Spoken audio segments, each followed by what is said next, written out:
Hello and welcome back to another episode of Words of the Wise. I'm Jess and I'm here with Chief Cayot with the Hudson Police Department in New Hampshire, serving 25 years in law enforcement. Welcome to the show, Chief Cayot. Thank you, Jess. I appreciate you having me on the show. Absolutely. Excited to talk to you a little bit more. You moved from interim chief to chief in the matter of 2 weeks. What was Correct. that time like? It was interesting. It was a very stressful time, I will say that, but it was, kind of waiting for the Board of Selectmen to make their decision, decide which direction they were going to go. So it was stressful, but I'm glad they made the decision that they did. Mhm. How did that feel in those 14 days? It was a whirlwind. It really was. I can barely even remember it at this point. Yeah.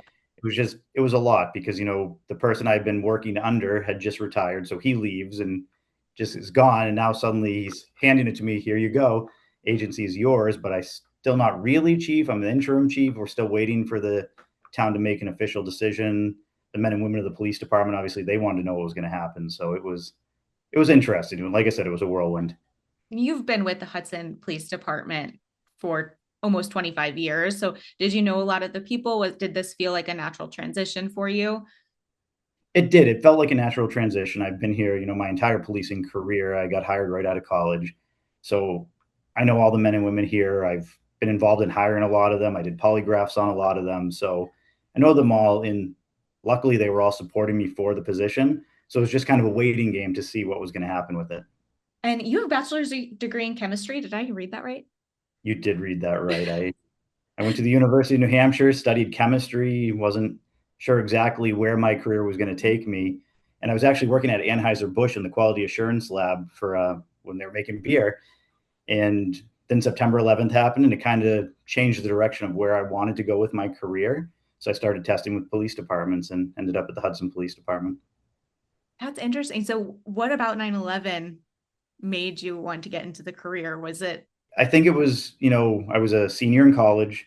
So I was watching everything unfold on TV. They had canceled classes, and I just saw the difference law enforcement and all the first responders were making. And it just made me feel like I wanted to be a part of that and to be able to help people, and to maybe sitting in a chemistry lab wasn't where I wanted to be for the rest of my career. Yeah.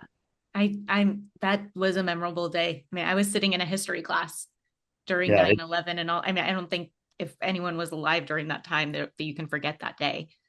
absolutely. It's memorable. And like I said, it changed the course of where I was going to go. And, obviously tragic event, but I'm glad I ended up where I am now. Yeah.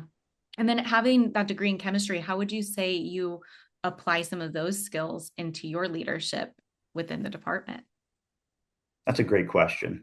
Um, chemistry seems so far away now at this point, but it was analytical. I had to think a lot. So I think I do bring a lot of that to my leadership. Um, I think a lot of what I bring to it though is what I've learned maybe outside of school and the way I was raised by my parents, my family, and it's just a lot of trying to treat people right, do the right thing for people, and take care of the people who work for me. Mhm. I think it's good to have that balance between the analytical side and the emotional side. A lot of times you have to have the emotional intelligence to do the work that you do every day, but also to be able to blend that with the analytical skill set. I think it sets another level. I would agree. Like I said, it's funny because chemistry seems like another lifetime ago at this point, but I wouldn't change it. I'd go back and study chemistry again, but I'm glad, like I said, I'm glad I ended up where I did and that my life took this course. Mhm. What do you think is the most hidden cost of neglecting wellness within the leader in your leadership role? Um, I think retention. I think a big thing for me is taking care of the men and women who work here and that I work with. So I think the hidden cost is how is it affecting them? How at home, on the job, when they leave this job, how's it going to affect them? So I think there's that huge hidden cost. So we put a lot into wellness here at the Hudson Police Department. And actually, right before meeting with you, I was in a staff meeting where we were having a lively debate about some new wellness initiatives that we're trying to bring forward, and just some of the concerns people have for them. But I think it's very important, and we were trying to at least express to, the men and women who work here that these are important. And while it may seem in the short term that it could cause some overtime issues and some difficulty here, that in the long term, it's going to help us retain people and help take care of those issues. Yeah. What were some of the wellness initiatives that you're looking to bring on? So right now we're actually working on a sabbatical program. So I'm working with my wellness officer and he's done a lot of research and we're looking at going into a 3-week sabbatical program. That's kind of where we fell because I do understand that it's a big drain on a department our size if we lose someone for an extended period of time. But it's kind of grown some legs. It's pretty interesting. We have a doctor from the University of New Hampshire who's decided they want to get on, as well as the one of the clinicians that we work with. They've decided that they want to come on and be a part of that sabbatical program as well. So they've really helped us kind of formulate what it's going to look like as we go into it. So now we presented the Board of Selectmen twice, and then in 2 weeks, we're going back to them to see if they're actually going to approve us doing a pilot program with several officers to put them on that 3-week sabbatical. And it's going to be a very guided sabbatical. They're going to have things that they have to do. They're going to have to check in with our wellness officer. There's going to be supervisor questionnaires before and after to see if they see a difference in the employee. And then at the very end, they're going to have to meet with the clinician before they come back to work. Is that a sabbatical something that they would get yearly, or what's your plan with that? So it would be so you have to have at least 4 years on the force Okay. before we would do that. And then it would be something we're hoping that would rotate every 4 years. Okay. Yeah. I mean, yearly would be kind of a lot to take a 3 week break every year to do that. But that's very nice to be able to offer that. I know with shift work, sleep is something we often talk about, not being able to get enough sleep or enough time in between shifts. And sleep is huge when it comes to wellness. The interesting thing, that's kind of where the doctor from the University of New Hampshire comes in, is we started talking to her. And so we're actually also looking to buy fitness monitors that will monitor your sleep, stress levels, heart rate, and all that, so that we can monitor that while people are out on the sabbatical. But we're also going to be ordering them for people who are continuing to work as well. So we kind of have the control group and we have the people who are on sabbatical, and we can compare those numbers and see how the person looked before the sabbatical, during, and then after to see what changes we have. And that's, like I said, that's where the doctor wants to get involved and help us analyze that data. Yeah, there's a lot of different research out there on sleep, and I think it's interesting, and it's really cool that you're able to do that for your department specifically and see those numbers Yeah, for your it's team. it's it's a delicate balance though, because obviously we're short staffed like a lot of people are. So it's tough to put someone out on 3 weeks when you're short staffed. So that was some of the discussion and how we're going to manage that. Yes, that goes into kind of my next little piece is retention. That's another issue, is retention. And how do you handle that as a leader?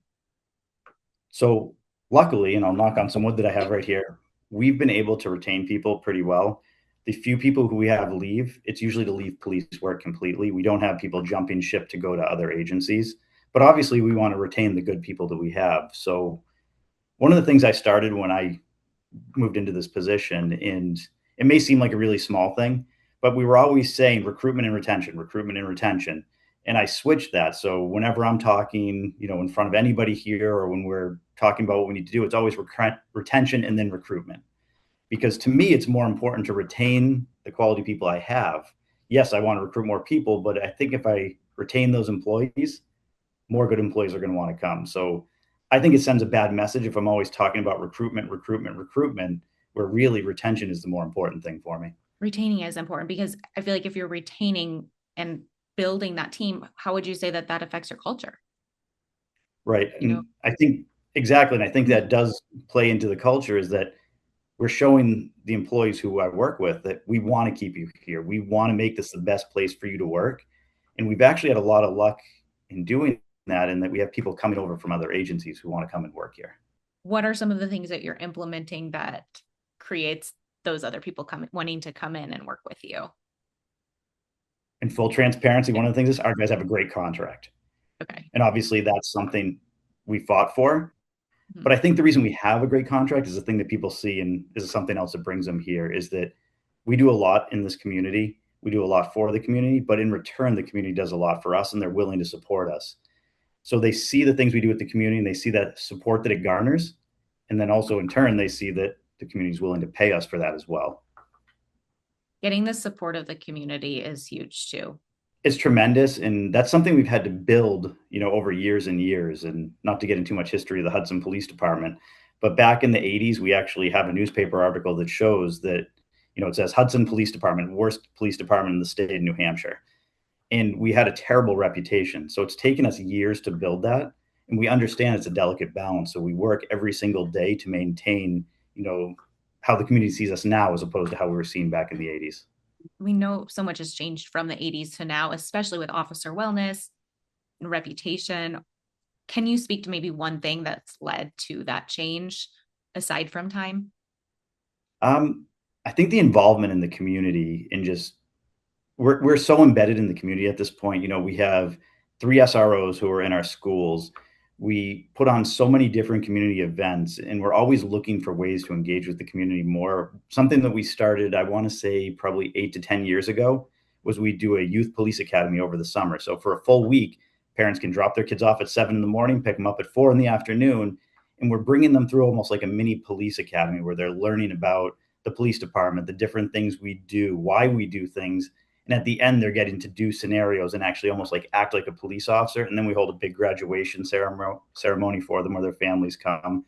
So a lot of initiatives like that, and we have a lot of guys and girls here who will come up with different things like this. We're like, absolutely, start it, bring the plan to us and we'll implement it. And we do. And it just gets a lot of buy-in from the community, but it also gets buy-in from the men and women who work here.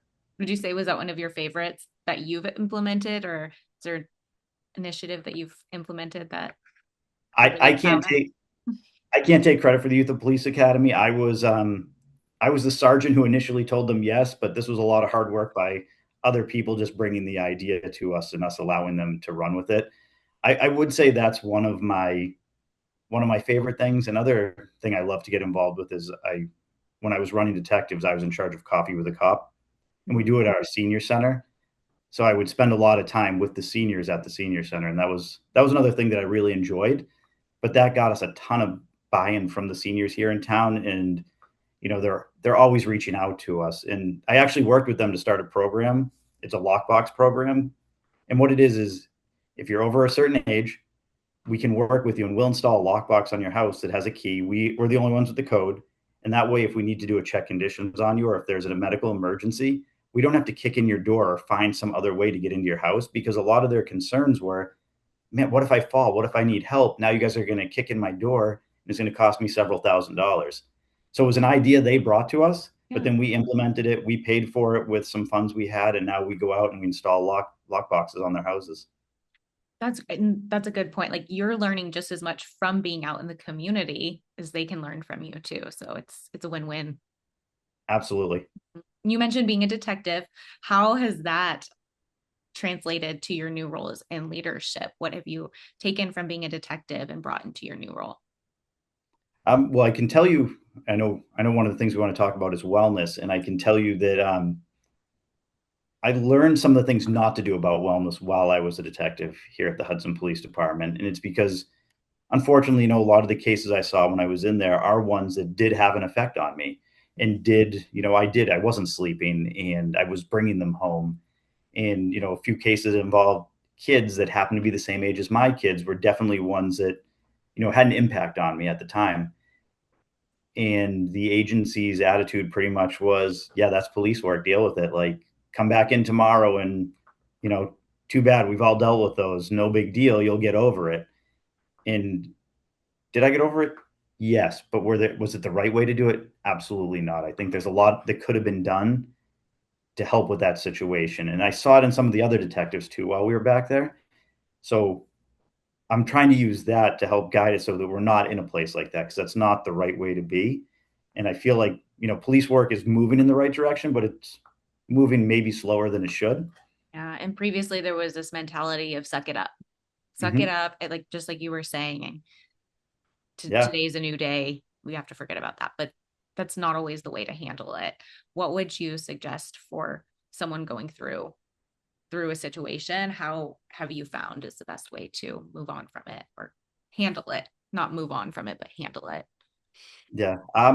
Unfortunately for me, it probably wasn't the best way, because it was just kind of, well, I'll keep coming to work and eventually maybe it will get better. But Now the way we look at it is, we have our SISM team, we have our wellness officer. We'll call in. There's a Southern New Hampshire team that we can call in for debriefs. So that's how we handle it now. And I participated in some of those for different incidents where maybe I wasn't as involved as I was when I was a detective, but at least sat in those. And I see the benefit to that and see how it's helped the men and women who have gone to those. And sometimes it's hard to even get, you try to just push it down, you push it down. And the more you do that, it will break you. It will break you if you don't get it out. And it Yep. can bleed into your family life too, if you're not finding a resource. Mm-hmm. And it absolutely did. And, Mm-hmm. like I said, I wasn't sleeping and it would Mm-hmm. make it hard. You'd go home and, I'd go home after, working later at night and my kids would be in bed and go tuck them in. And now it's just kind of bringing back some of the things you saw. And so it can be difficult. It wasn't the best way to deal with it the way it was, but we can learn from that and keep getting better, I think. Yeah, definitely. Definitely something that's being talked about more. And we're able to implement resources for people to Mm-hmm. help them be better at their job too. Yeah. So our new budget starts in a couple of weeks. And one of the things we've now implemented, which, isn't necessarily innovative. A lot of places are doing it, but now we're starting yearly check-ins for every employee who works here. So not just for the officers, it includes our dispatchers, our records clerks, it includes our custodian, it includes everybody who works here. They're required to do at least a yearly check-in with a clinician. They don't have, we can't force them to talk. We're not going to know what they talk about, but we're at least going to make them go and be given that opportunity.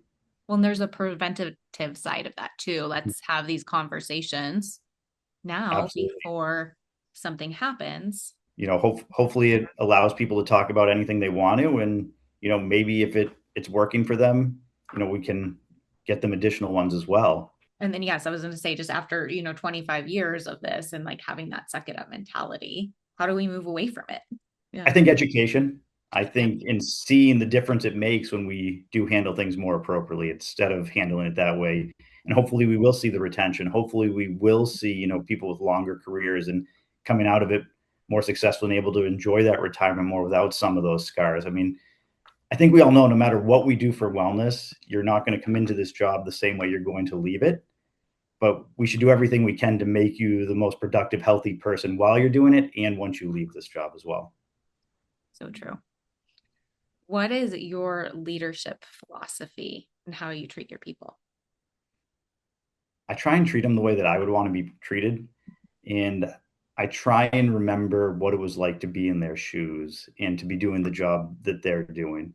And it's difficult because, with different job roles come different responsibilities. So sometimes it's really easy to get stuck in my office and just doing paperwork and taking the calls from, different members of the community. So I try and make a conscious effort to get up, walk around the station, talk to the people who are, who I'm working with and who are working here.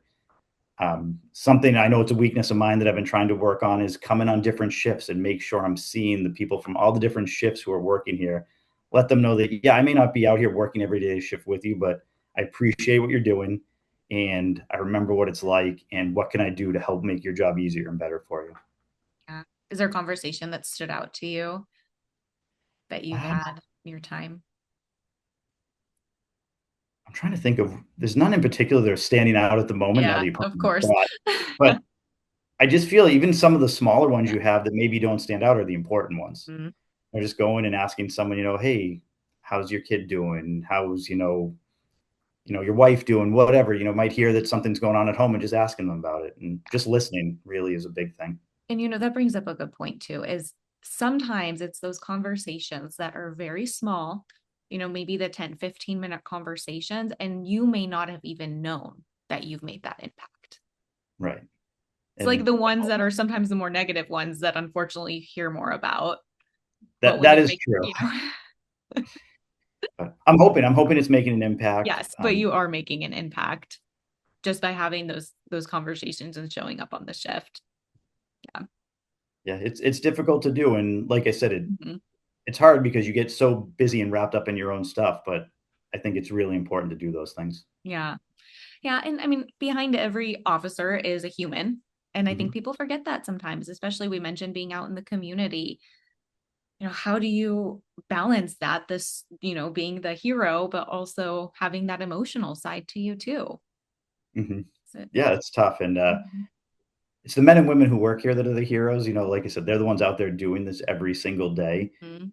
And it's tough because, anyone who sits in this position, and I'm learning this quickly, is you show up and you might be the figurehead and people want to come like, oh, hey, chief, how's this going? How's that going? But really, it's the men and women who work here that Mhm. are doing it day in and day out that are the ones that they should be thanking, that they should be looking to. But so that's tough because you get put in this position where they're looking to you and asking you these questions and want to deal with you. But it's like, no, these are the people doing the work, the men and women I work with. I'm just kind of the guy behind the scenes, like, so that's a tough role for me and tough to kind of navigate that. Do you miss being out on the front lines? Sometimes, yeah. I don't know if my wife misses it, but Yeah. I definitely miss that. And I'll tell anyone who asks me, like, the 5 years I did in detectives was probably, although like we talked about, there were some difficult times, was probably the favorite time in my career. As I was moving to, just because I really enjoyed the work I was doing there. Mhm. But so yeah, I definitely miss some of that frontline work sometimes. Do you? Yeah. How do you like, does that help you recognize when an officer may be silently struggling? I Like hope so. your say to your past and like knowing, like maybe noticing yours, like recognizing, okay, I think I felt like this before. I went through something similar. You're able to at least talk to them.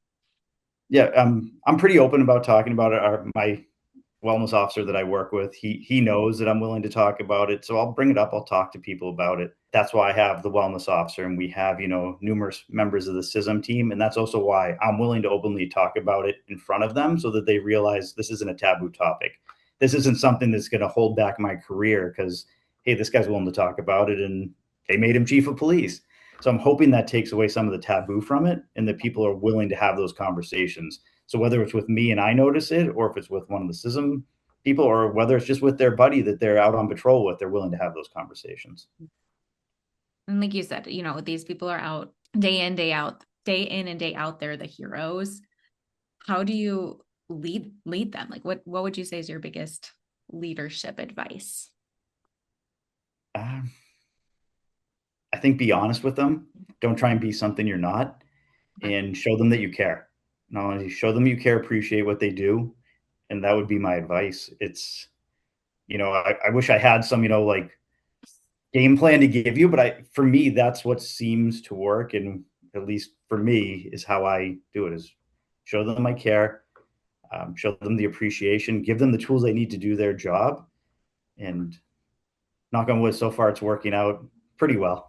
What advice do you have for departments across the country who are trying, and we talked about this a little bit earlier, is like retention? Like what advice do you have for departments that are trying to retain at an agency around your size?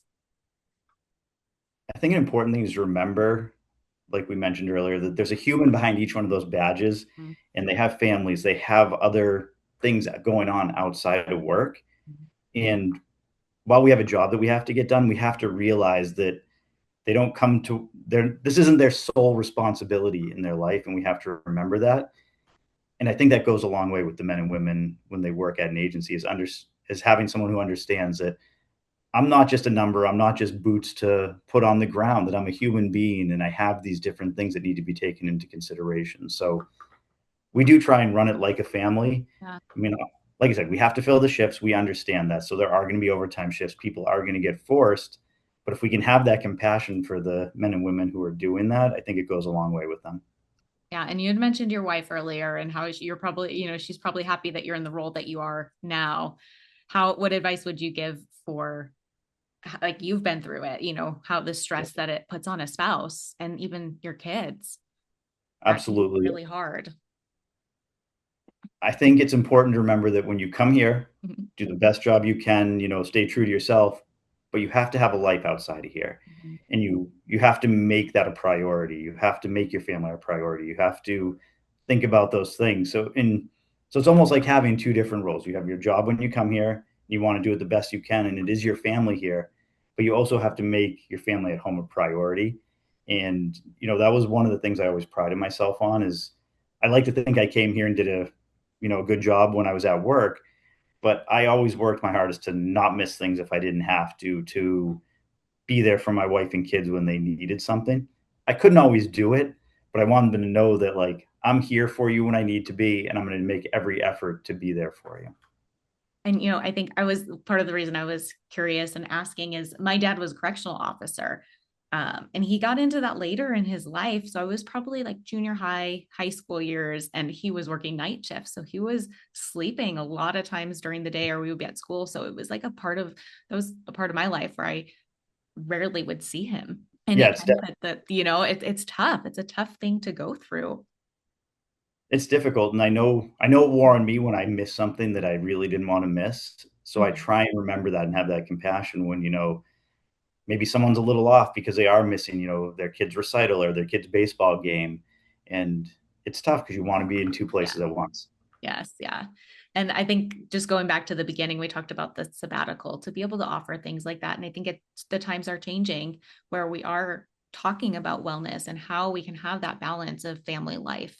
It's definitely a different concept, and you still see there's some of those echoes in the hallway about like why are we doing this, but I think it's important, and I think the more we do it, the more people see it and start to understand how important it really is, so that we can come out on the other side of this still a healthy person who can enjoy that retirement.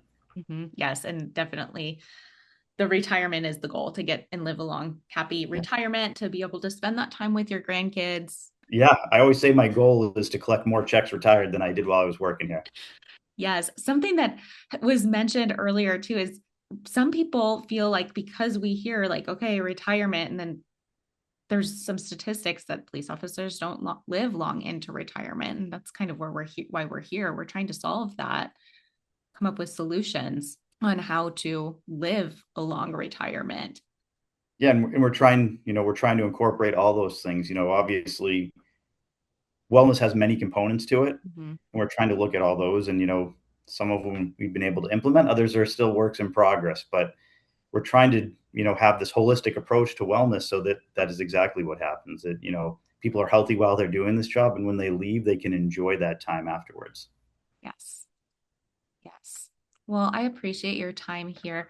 I have one final question for you. What words of wisdom do you have for our younger generation? It's funny. That's the one question you tell us all that you're going to ask. It is probably the most difficult one, but we've kind of hit on it a lot already as we've been talking here, and I think it's come into this job and treat people the right way. I always try and pass on to everybody that you're seeing people in on their worst day a lot of times when things are not going well for them. They don't usually call the police when everything's going well. So treat them the way you would want your family to be treated, the way your mom, dad, brother, sister, or your loved one to be treated. And I found that's worked out really well for me. So that's what I would pass on. I've noticed in my career that I've never been to a bad situation where treating someone properly made the situation worse. It's never made it worse, but I have been to situations where people weren't treated correctly, and it's definitely made that situation go downhill really fast.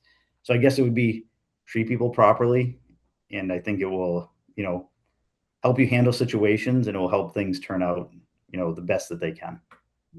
And remember, a lot of times when you're working with people, it's not their best day. Exactly. So just, you don't know what someone's going through. Be kind.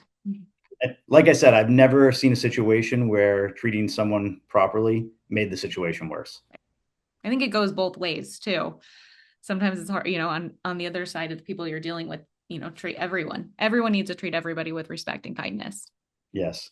I've all, a lot of times the people we deal with don't Right. necessarily do that, but I've always tried to not let how they treat Mm-hmm. me dictate my response to them. Yes. Yeah. And that's a challenge. That can be a challenge when someone's not treating you with the respect you deserve, It but can to be a go above tremendous that. challenge. Yes. Yes. Well, thank you so much for being here. You're welcome. Thank you for having me. I really Yeah, appreciate it. absolutely.